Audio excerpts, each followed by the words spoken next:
Bonjour, c'est l'Instant T, votre rendez-vous quotidien avec l'actu. L'agriculture est au sommaire du jour. Les agriculteurs aux quatre coins de la région, comme vous le découvrirez en images, mais aussi l'agriculture biologique en vogue à découvrir avec le défi Famille Bio lancé dans le Morbihan. Et puis l'agriculture solidaire dont nous parlera notre invité Jean-Charles Jacopin. Bonjour Monsieur Jacopin. Bonjour. Vous êtes coprésident de l'association Solidarité Paysans en Finistère qui aide les agriculteurs en difficulté morale ou financière et souvent les deux à s'en sortir. Nous découvrirons d'ailleurs le témoignage d'une agricultrice de Riec-sur-Belon qui a rencontré de graves difficultés avec son verger après la mort de son mari. Aujourd'hui, elle a redressé la situation grâce à l'association Solidarité Paysans. Et puis nous parlerons encore de culture, mais cette fois-ci, pas côté chant, mais côté spectacle. Bonjour Gwen Fleur. Bonjour Pauline. Qu'est-ce qu'on a au programme aujourd'hui? Alors on va passer de la musique bretonne à l'électro, via le rock, la soul, le cirque ou même l'humour. Vraiment, il y en a pour tous les goûts comme d'habitude. Bon, on vous retrouve en fin d'émission, ce sera dans l'instant culture, mais tout de suite on fait un point sur l'actualité de ce mercredi 20 janvier. Depuis quelques jours, la grogne s'intensifie dans le milieu agricole. Après les feux de détresse allumés ce week-end dans les Côtes-d'Armor, d'autres ont été mis en place ce mardi soir dans le Morbihan, comme on le voit ici à Arzal et à Saint-Nolff, où ils étaient une soixantaine d'éleveurs porcins, bovins et laitiers. Et puis ce mercredi, dans les Côtes-d'Armor, une quarantaine de tracteurs et près de 300 manifestants ont bloqué la 4 voies dans les deux sens à hauteur d'Iffignac, c'est près de Saint-Brieuc. Et puis dans le Finistère, c'est à Quimper, devant la préfecture, que s'est concentré le mouvement de colère. Ce mercredi, en début d'après-midi, ils étaient une centaine. En fin de journée, ils ont déversé et mis le feu à des pneus et bottes de paille devant la cité administrative. Auparavant, une délégation avait rencontré le préfet. Retour sur la manifestation avec Frédéric Lorenzon. Des bottes de paysans déposées devant la préfecture du Finistère à Quimper, une action organisée par la FDSEA et les jeunes agriculteurs. Objectif, dénoncer les distorsions de concurrence et tirer la sonnette d'alarme auprès de l'État sur la situation d'un secteur agricole bien en difficulté. Il faut donc aujourd'hui que M. Le Foll et ses collaborateurs prennent bien conscience que si demain on continue comme c'est aujourd'hui à vendre en dessous de nos coûts de production, eh bien probablement que le tissu économique breton sera complètement laminé. Pour l'opération Ras-les-Bottes, des producteurs de tous les secteurs étaient mobilisés. Pour le syndicat agricole, l'arrivée de la nouvelle année a balayé les promesses 2015, notamment sur l'étiquetage des produits transformés. On repart pour une nouvelle année peut-être de crise, sans aucune réponse à nos revendications de l'année passée. Donc on voulait rappeler au préfet toutes les demandes qui avaient été faites sur 2015 et qui sont donc restées sans réponse. Opération symbolique à l'origine, Ras-les-Bottes c'était aussi Ras-les-remorques. Les producteurs étaient venus parfois de très loin avec des chargements dont la destination était sans surprise. On en a marre de ne pas être entendu. On essaye par d'autres méthodes de se faire entendre. Apparemment, il n'y a que ça qui marche. Se faire entendre en venant en tracteur en ville à la préfecture. On a 80 vaches et on n'arrive pas à se sortir un salaire digne de ce nom. Et pourtant, on n'est que deux pour 80 vaches. Il y a 15 ans de ça, on faisait tourner trois familles avec ça. Et maintenant, on ne peut pas. 2 familles, c'est plus que raide, quoi. Les 130 agriculteurs et producteurs sont restés plus d'1 heure devant la préfecture à attendre leurs représentants reçus par le préfet. Et passons maintenant à la filière agricole très en vogue, celle du biologique. Le groupement des agriculteurs bio du Morbihan a lancé le défi bio. De janvier à juin, 40 volontaires vont essayer de consommer plus d'aliments bio, mais sans exploser leur portefeuille. Céline Lestrade de TB Sud fait le point après ce premier mois de challenge. Le défi vient tout juste de commencer et les familles participantes se réunissent pour le premier temps fort, la visite de la ferme bio Le Rebond à Sarzeau. Visite pour comprendre ce qu'est un produit bio, comment il est produit et qu'est-ce qui le différencie d'un produit conventionnel, comment je le reconnais en faisant mes courses et qu'est-ce qui se cache derrière le label. Conservation des fruits et légumes, méthode de culture, l'important est de reprendre les bases, souvent peu connues des novices. Les familles ont commencé à répertorier leurs achats bio et conventionnels. Ce sont ces relevés qui seront analysés en juin. L'objectif est aussi de créer un débat entre les participants et les professionnels sur l'alimentation bio. Ça m'a amené à me poser certaines questions, avoir une réflexion aussi sur ce type d'alimentation. J'ai des questions qui ont eu leur réponse. Je trouve ça très bénéfique et j'ai hâte de voir le prochain temps fort. Il se déroulera le 3 mars, une rencontre autour de la diététique où toutes les familles participantes se retrouveront. Ces 4 équipes sont entrées en compétition. Celle qui aura le plus consommé bio sera sacrée vainqueur. Julien a réussi à consommer 50% de produits bio depuis le début des relevés. C'est bien, mais ce n'est qu'un début. J'aimerais passer, on va dire, à 60% pour le mois de mars. Si je peux arriver à 80% pour juin, ça serait très très bien. Voilà, même si je vise le 100%, si je suis à 80%, c'est déjà bien. Réponse au prochain épisode. Jean-Charles Jacopin, vous coprésidez l'association Solidarité Paysans en Finistère. Née en 2005 et issue de différents groupes de solidarité rurale déjà existants, l'association vise à aider les paysans qui rencontrent de gros problèmes financiers et moraux. En 10 ans, combien de dossiers avez-vous suivis avec Solidarité Paysans? Depuis 10 ans, on a suivi à peu près 300 dossiers. Disons que les dossiers sont suivis en général sur 3 ans. On a actuellement 60 dossiers en cours, ce qui correspond à 25 par an à peu près nouveaux. Est-ce que les filières en crise comme le porc ou le lait, dont on parle beaucoup en ce moment, font appel à vous plus souvent ces dernières années? Surtout le lait, mais il y a très peu de producteurs de porc qui font appel à nous. Souvent, les producteurs de porc règlent leurs problèmes au sein des groupements et on n'a pas un grand nombre de producteurs de porc. Alors que certains pourraient avoir besoin de vos services. Il n'y a pas de profil type, finalement, de paysans qui viennent faire appel à vous? Non. Le plus petit exploitant, il a 2 hectares. Le plus gros, il a 190. Le plus petit producteur de lait, il a 12 vaches, je crois. Le plus gros, il a 80 vaches. Donc, c'est tout type d'agriculteur. Alors, tout type d'agriculteur, donc pas de profil type. Exemple avec une agricultrice biologique de Riec-sur-Belon qui a pu se sortir d'une situation extrêmement douloureuse grâce à Solidarité Paysans. On l'écoute au micro de Julie Sicot et de Johan Robert. Les bourgeons des pommiers sont gonflés et pleins de vie. Une renaissance saisonnière dans ce verger bio et surtout une image qui colle bien à leurs propriétaires. Cette dynamique quinquagénaire espère cette année retrouver un peu de tranquillité. Elle a créé cette exploitation il y a 25 ans, mais depuis plus de 15 ans, les difficultés se sont accrues. Mon mari est décédé une douzaine d'années après qu'on ait créé l'exploitation. J'ai continué seule parce que je ne souhaitais pas faire autre chose que le métier d'agricultrice. Au départ, c'est une autre façon de vivre et de travailler, donc j'étais pas préparée, c'était pas facile du tout. J'étais productrice, maintenant je dirais presque que je suis gestionnaire, quoi. 3 hectares de pommiers et une production de près de 70 tonnes par an à gérer seule, la transformation a été rude. Les comptes de l'entreprise tombent dans le rouge, la banque l'alarme mais continue de la soutenir. La MSA de son côté reste muette, jusqu'à cette rencontre avec une assistante sociale qui lui parle de Solidarité Paysans. Salut Raphaël, ça va? Oui, toi. Salut. Bonjour monsieur. Ça va? Oh, les mains sont froides. Il y a 3 ans, elle contacte l'association. Aujourd'hui, elle rencontre souvent Michel, une aide qui lui a permis de remonter la pente. Dans le monde paysan, on ne parle pas tellement de ces problèmes. Vous n'avez personne à qui parler, vous êtes seul au monde, il n'y a que votre chien qui est là. Vous êtes criblé de dettes et vous ne savez pas comment faire pour arriver à remonter la situation. Il n'y a personne qui a de solution.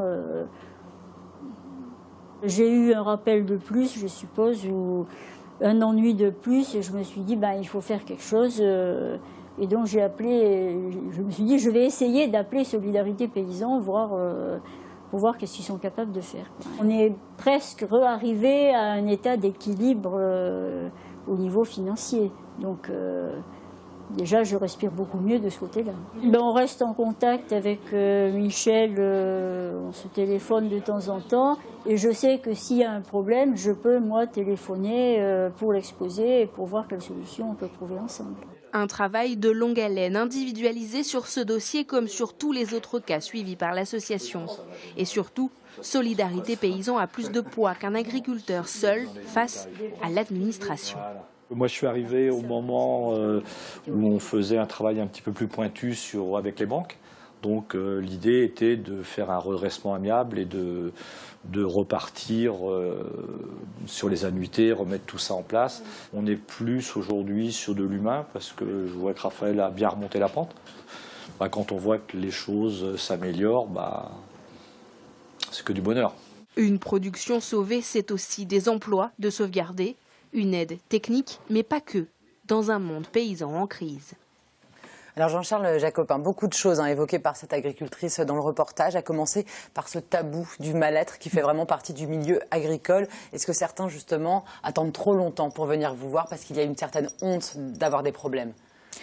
Oui, souvent on le regrette lorsqu'on arrive, la situation est souvent dans le rouge. Les agriculteurs, comme vous venez de le dire, hésitent. C'est comme s'ils ont une culpabilité d'être en difficulté financière. Ils ont une exploitation que les parents ont eue dans un certain nombre de cas, qui a marché avec les parents, et puis eux, ils se trouvent en difficulté. Et même s'ils ne sont pas responsables d'une crise agricole comme il y a actuellement, s'ils ne sont pas responsables d'une maladie dans le cheptel, ils se sentent coupables de cette situation.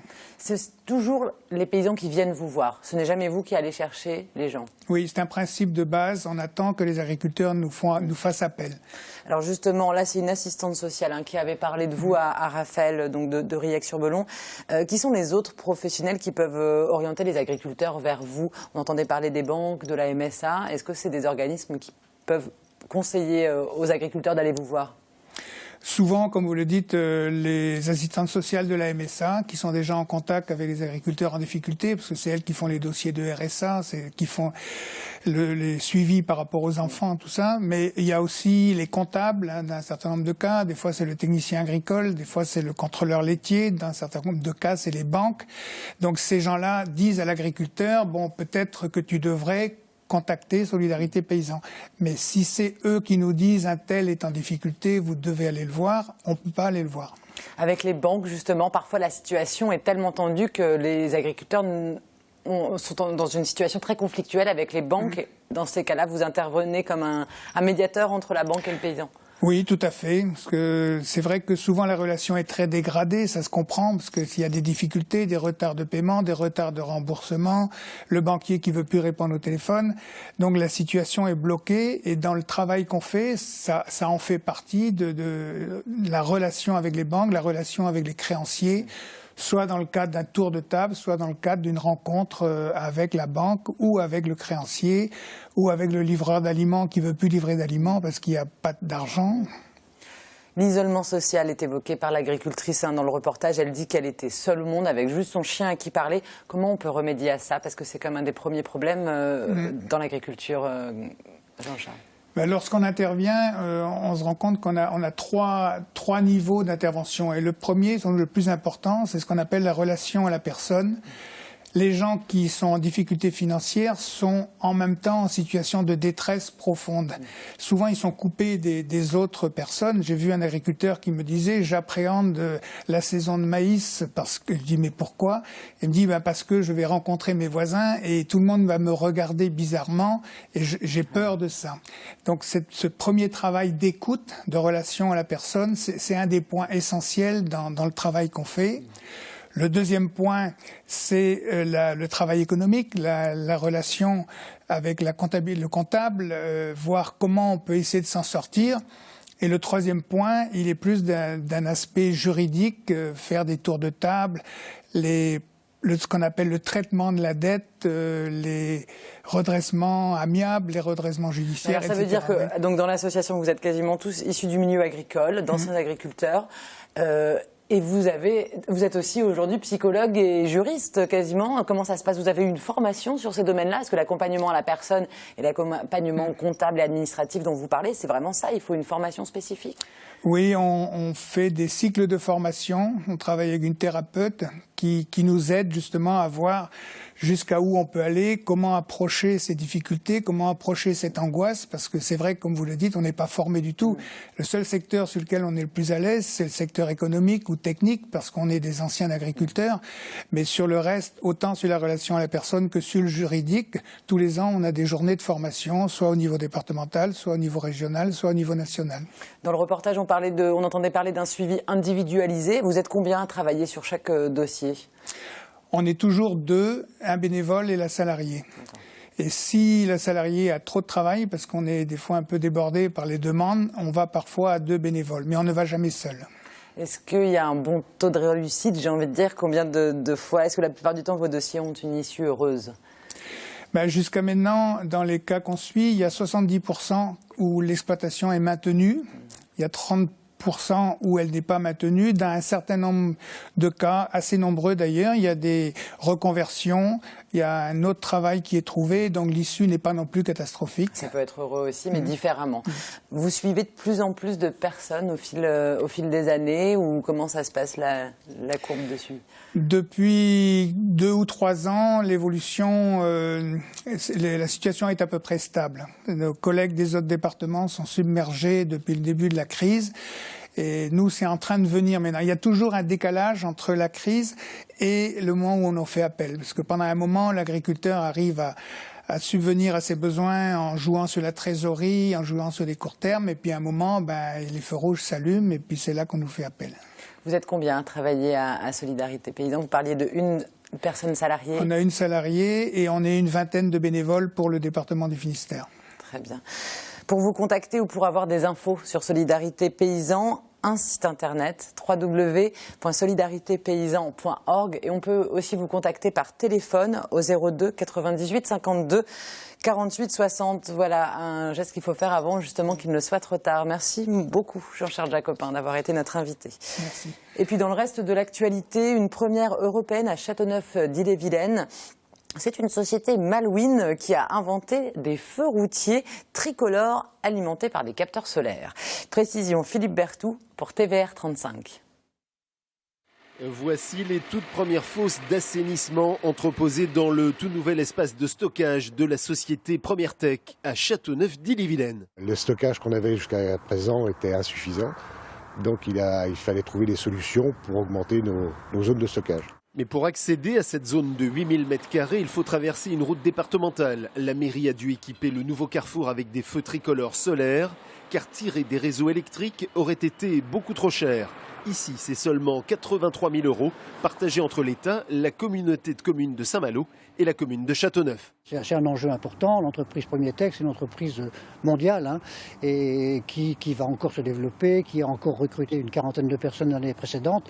Donc vraiment, il faut à nous de faire les efforts pour maintenir, pour permettre à cette entreprise de se développer le mieux possible. Ces feux tricolores ont été développés par la société Malouine Technisolar, qui a pu réduire la surface des capteurs de 20 à 8 m², tout en gardant le même rendement. Les capteurs solaires sont des capteurs solaires en monocristalline de silicium, dopés au germanium, et qui ont une capacité de pouvoir recharger des batteries uniquement à la lumière. On sait que l'hiver, il n'y a que 7 heures de lumière à peu près, et pendant ces 7 heures, il faut qu'on puisse trouver 6 à 8 kW par 24 heures. Et cerise sur le gâteau, les feux tricolores sont non seulement équipés de boucles magnétiques qui se déclenchent au passage des camions, mais aussi de radars. Ainsi, si les automobilistes dépassent la vitesse autorisée de 50 km/h, le feu passe automatiquement au rouge pour bloquer le véhicule durant quelques secondes. Une option de prévention routière voulue par la mairie. Voilà, et tout de suite on passe à l'instant culture. Et pour commencer, Gwen, le festival Astropolis l'hiver a débuté à Brest. Mais oui, Pauline, c'est parti pour la 5e édition hivernale du festival électro le plus à l'ouest. On attend jusqu'au petit matin dimanche Laurent Garnier, Carl Craig, Yann Tiersen et beaucoup d'autres encore sur les scènes brestoises. Mais je ne vais pas rentrer dans les détails puisque l'instant T de ce jeudi sera consacré justement à Astropolis. Oui, on verra tout ça en détail, effectivement, Gwen. Et puis direction Landerneau à présent pour aborder les rives de nuit. Alors c'est la 8e édition de ce rendez-vous convivial dans les bars de la Cité de la Lune. Ça se passe ces vendredi 22 et samedi 23 janvier. Une vingtaine de groupes du coin dans tous les styles vont réchauffer l'atmosphère dans 8 troquets de Landerneau. Et c'est gratuit, donc courez-y. Parmi les artistes présents, on peut citer Louise Ville, rencontrée lors de la Zik Session la semaine dernière, DJ Gomina, Wicked ou encore le groupe brestois Rosemary and the Ride, et qui jouera vendredi au Steve Café, par exemple. Eh bien, on va découvrir l'univers de Soul Rock de Rosemary and the Ride avec un extrait du single A Game and a Game.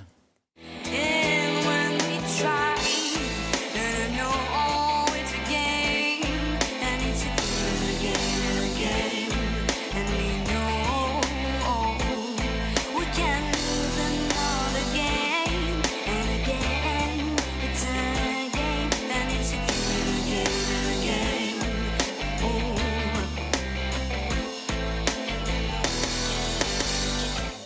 À découvrir ce week-end donc au Rives de Nuit à Landerneau.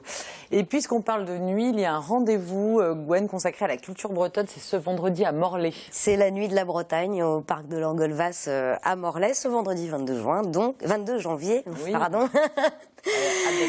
Voilà, il y a d'avoir de la chaleur. Et puis, donc, sur scène, on aura de la chaleur, justement, avec le Bagat de Vannes, la harpiste Lina Bellard, des sonneurs, des danseurs et le chantre de la Guerze, Dénès Prigent, qui devrait interpréter en langue bretonne quelques-uns des titres de son dernier album, An Enchanting Garden.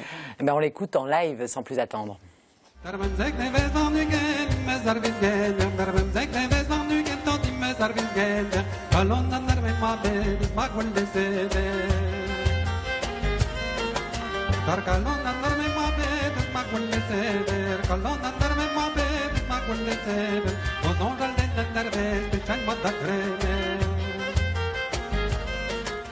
Voilà, Dénès Prigent qu'on avait reçu il y a peu de temps dans l'instant T. De l'humour à présent, Gwen, avec Arnaud de Samer. Et son spectacle qui s'intitule, attention, il faut prendre son souffle, Confidence sur pas mal de trucs plus ou moins confidentiels. Ça, c'est du titre. Hein. En gros, il y est question de rire, puisqu'il paraît que dans la vie, on rit beaucoup trop. Alors, Arnaud de Samer a donc décidé, avec son nouveau spectacle, de remédier à cela. Pas sûr qu'il réussisse. Hein. Ces confidences, en tout cas, sont à découvrir ce vendredi 22 janvier à la Plougastel. Ben, voyons ce que ça donne. Pour moi, faire rire, c'est facile. Hein.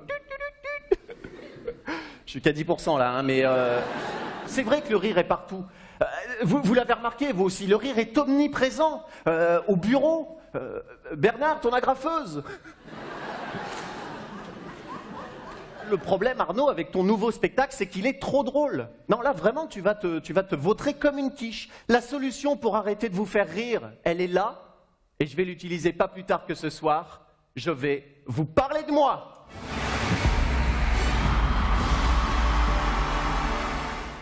Et puis Gwen, le festival Circo Nova se poursuit à Quimper. En effet, Pauline, alors encore beaucoup de rendez-vous avec les arts du cirque jusqu'au 6 février. Et parmi les moments attendus en cette fin de semaine, citons le spectacle Klaxon de la compagnie Accor et Accro. 11 artistes, acrobates et musiciens nous font rire et rêver. Ça se passe sous chapiteau à Pluguffan, près de Quimper. Donc c'est jeudi 21, vendredi 22 et samedi 23 janvier. Et on regarde un petit extrait de ce spectacle.